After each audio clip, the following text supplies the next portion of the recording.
I got a call a couple days ago by a young guy who has a SaaS business, a few million in revenue, and said that he had some interest in the business and wanted to talk multiples. Multiples mean nothing. Let's start there. Multiples mean nothing. And here's why. There are three important things that go into the multiple, actually four, and you probably don't know what the data points are.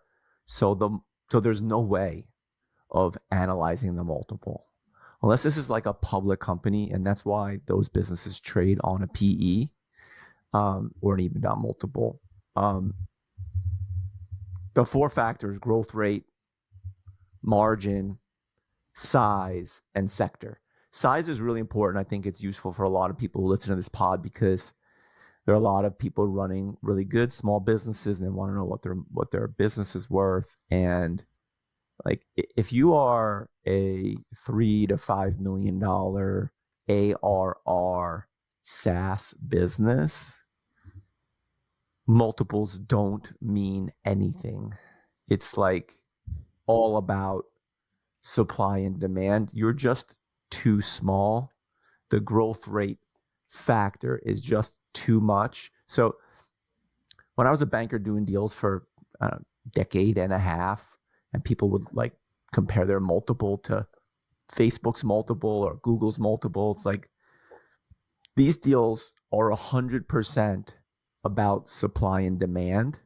And so it's kind of funny when people are like really getting hung up on multiples when they just do not have the information. Like growth rate and profit are like the most massive factors. And then you have sector. Like when I talk to people about us versus say an apparel brand versus say a CPG brand, one sector may be hotter than the other, and it's going to drive the outcomes massively. Like if everyone in your sector is out there raising money at the time or out there trying to do a transaction at the time, that sends a message. So